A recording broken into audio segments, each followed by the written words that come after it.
ವಿಜಯಪುರ ಜಿಲ್ಲೆಯ ಬಸವನ ಬಾಗೇವಾಡಿ ಪಟ್ಟಣದ ಬಸವೇಶ್ವರ ಪದವಿ ಪೂರ್ವ ಕಾಲೇಜಿನಲ್ಲಿ ಲಾಡ್ಲಿ ಫೌಂಡೇಶನ್ ಟ್ರಸ್ಟ್ ಹಮ್ಮಿಕೊಂಡಿದ್ದ ವಿದ್ಯಾರ್ಥಿಗಳಿಗೆ ಶೈಕ್ಷಣಿಕ ಕಿಟ್ ವಿತರಣೆ ಕಾರ್ಯಕ್ರಮವನ್ನು ಸಕ್ಕರೆ ಹಾಗೂ ಜವಳಿ ಸಚಿವರಾದ ಶಿವಾನಂದ ಪಾಟೀಲ್ ಉದ್ಘಾಟಿಸಿ ಮಾತನಾಡಿ, ಶಾಲೆಗಳ ಕಟ್ಟಡ ನಿರ್ಮಾಣ ಸೇರಿದಂತೆ ಎಲ್ಲ ಸೌಲಭ್ಯ ಬಳಕೆ ಮಾಡಬೇಕಿದೆ ಎಂದರು. ಈ ಸಂದರ್ಭದಲ್ಲಿ ಪ್ರದೇಶ ಕಾಂಗ್ರೆಸ್ ಸಮಿತಿ ಜಿಲ್ಲಾ ಪ್ರಧಾನ ಕಾರ್ಯದರ್ಶಿ ಈರಣ್ಣ ಪಟ್ಟಣಶೆಟ್ಟಿ, ತಹಸೀಲ್ದಾರ್ ಯಮನಪ್ಪ ಸೋಮನಕಟ್ಟಿ, ರಾಷ್ಟ್ರ ಪ್ರಶಸ್ತಿ ಪುರಸ್ಕೃತ ಜಾವೇದ್ ಜಮಾದಾರ್, ಡಿವೈಎಸ್ಪಿ ನಂದಗಾವಿ ಸೇರಿದಂತೆ ಪ್ರಾಚಾರ್ಯರು, ಶಿಕ್ಷಕರು, ವಿದ್ಯಾರ್ಥಿಗಳು ಭಾಗಿಯಾಗಿದ್ದರು.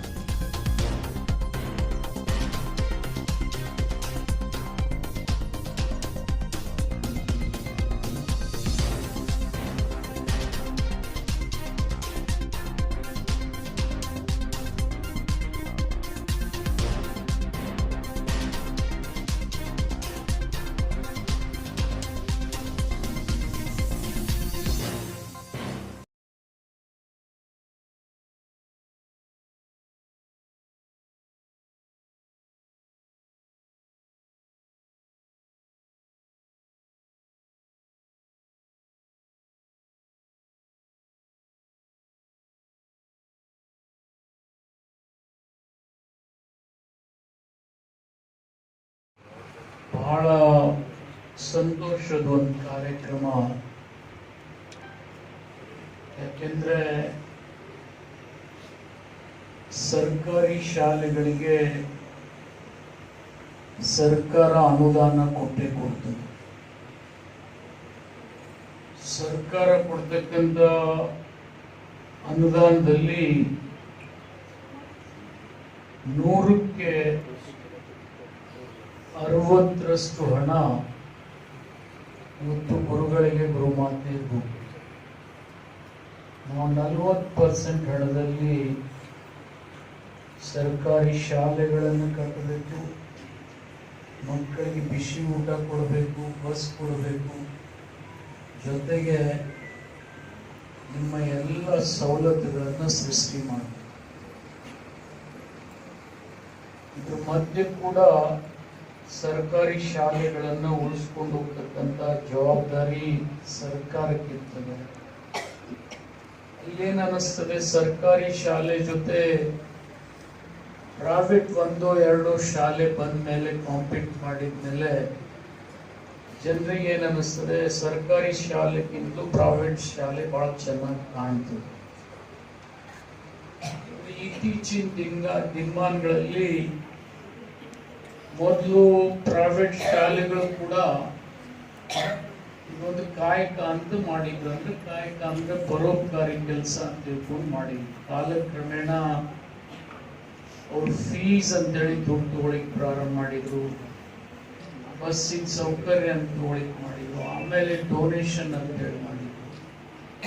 ಇವತ್ತು ಈ ಮಕ್ಕಳ ಮೇಲೆ ಎಷ್ಟು ಖರ್ಚು ಬರ್ತದೆ ಅಷ್ಟು ತಗೊಂಡು ಲಾಭ ಕೂಡ ತಗೊಳಿಕ್ ಪ್ರಾರಂಭ ಮಾಡಿದ್ರು. ಇದರಿಂದ ಪ್ರೈವೇಟ್ ಸ್ಕೂಲ್ಗಳಲ್ಲಿ ಮಕ್ಕಳಿಗೆ ಒಳ್ಳೆ ಶಿಕ್ಷಣ ಸಿಗ್ಬೋದು, ಆದರೆ ಶೋಷಣೆ ಬಹಳ ಆಗ್ತದೆ. ಆದರೆ ಒಂದು ಸಂತೋಷದ ಸಂಗತಿ ಏನಪ್ಪಾ ಅಂದ್ರೆ, ಇಲ್ಲಿವರೆಗೆ ಸರ್ಕಾರಿ ಶಾಲೆಗಳಲ್ಲಿ, ಸರ್ಕಾರಿ ಆಸ್ಪತ್ರೆಗಳಲ್ಲಿ ಸರ್ಕಾರ ನಿಮ್ಮಿಂದ ಹಣ ತೆಗೆದುಕೊಳ್ತಾ ಇಲ್ಲ. ಇದು ಬಹಳ ಸಂತೋಷದ ಸಂಗತಿ ಅಂತೇಳಿ ನಾನು ಹೇಳ್ತೀನಿ.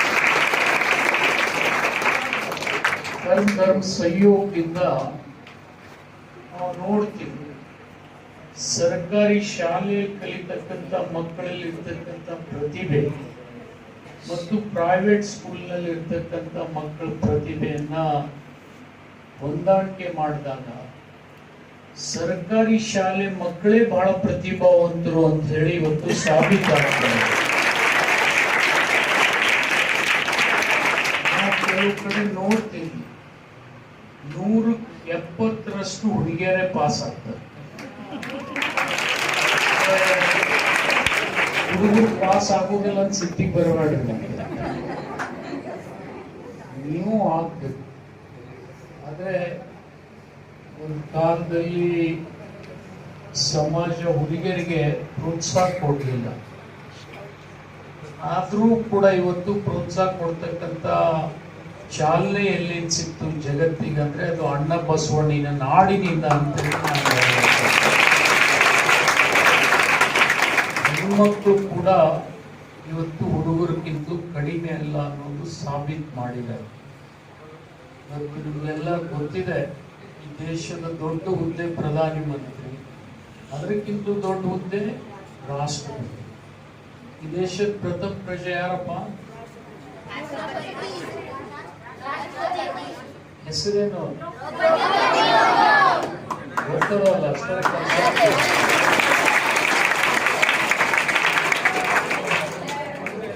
ಈ ಎಲ್ಲ ವಿಚಾರಗಳು ಇವತ್ತು ಬಹಳಷ್ಟು ಸಮಾಜದಲ್ಲಿ ಬದಲಾವಣೆಯನ್ನ ತರ್ತಾ ಇದ್ದಾವೆ.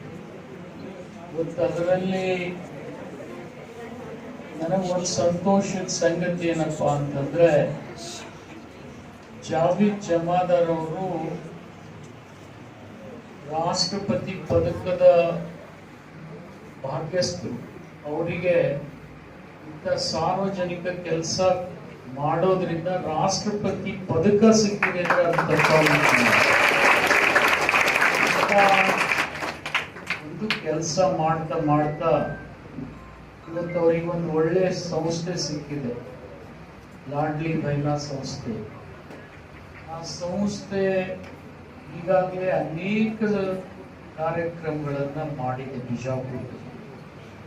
ಮತ್ತು ಇನ್ನೊಂದು ಸಂತೋಷದ ಸಂಗತಿ ಏನಪ್ಪಾ ಅಂತಂದ್ರೆ, ಅವ್ರು ಬಿಜಾಪುರ ಜಿಲ್ಲೆಯಲ್ಲಿ ಅತ್ಯಂತ ಹೆಚ್ಚಿನ ಒತ್ತು ಕೊಟ್ಟಿದ್ದೇ ಬಸವನ ಬಾಗೇವಾಡಿ ತಾಲೂಕಿಗೆ. ಧನ್ಯವಾದವನ್ನ ಹೇಳಬೇಕು ನಿಮ್ಮೆಲ್ಲರ ವತಿಯಿಂದ. ಇವತ್ತು ಲಾಡ್ಲಿ ಬಹ್ನಾ ಸಂಸ್ಥೆಗೆ ಜೊತೆಗೆ ಅದರ ರಾಯಭಾರಿ ಆದಂತ ಸಿಫಾಗೂ ಕೂಡ ನಾವು ಕೃತಜ್ಞತೆಯನ್ನ ಸಲ್ಲಿಸಬೇಕು. ಮೂರ್ತಿ ಚಿಕ್ಕದಾದ್ರೂ ಕೀರ್ತಿ ನೋಡಿದ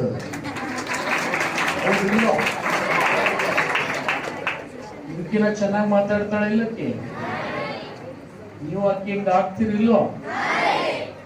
ಆಗ್ಬೇಕು. ಬಹಳ ಸಣ್ಣ ವಯಸ್ಸಿನಲ್ಲಿ ಈ ಸಂಸ್ಥೆ ರಾಯಭಾರಿಯಾಗಿ ಒಂದು ಜವಾಬ್ದಾರಿಯನ್ನ ನಿರ್ವಹಣೆ ಮಾಡ್ತಾ ಇದ್ದಾರೆ.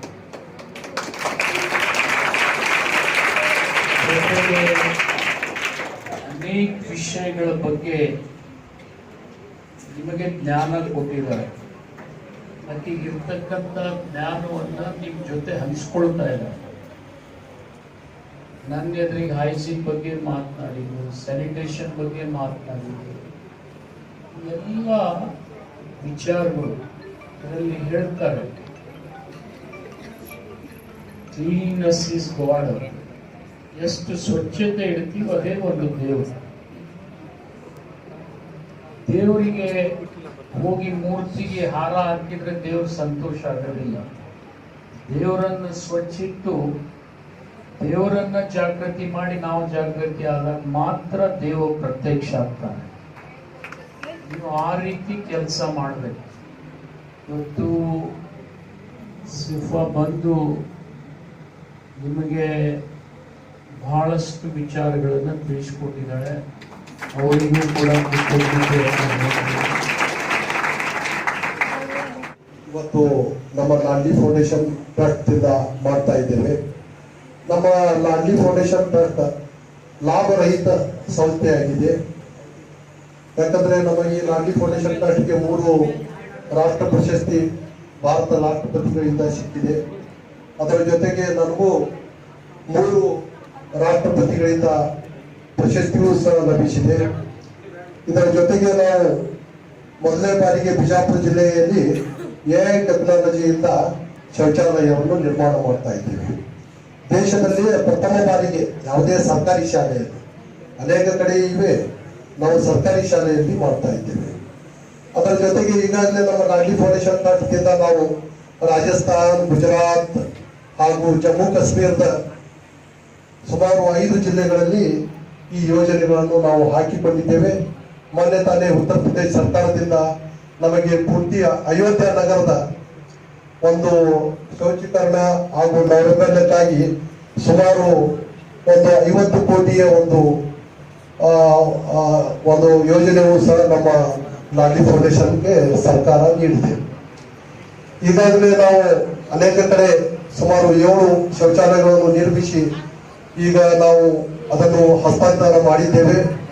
ಈಗ ಸದ್ಯ ಸುಮಾರು ಇನ್ನೂ ಒಂದು 20-25 ದಿನಗಳಲ್ಲಿ 2 ಶೌಚಾಲಯಗಳನ್ನು ನಾವು ಶಾಲೆಗೆ ಹಸ್ತಾಂತರ ಮಾಡ್ತೀವಿ.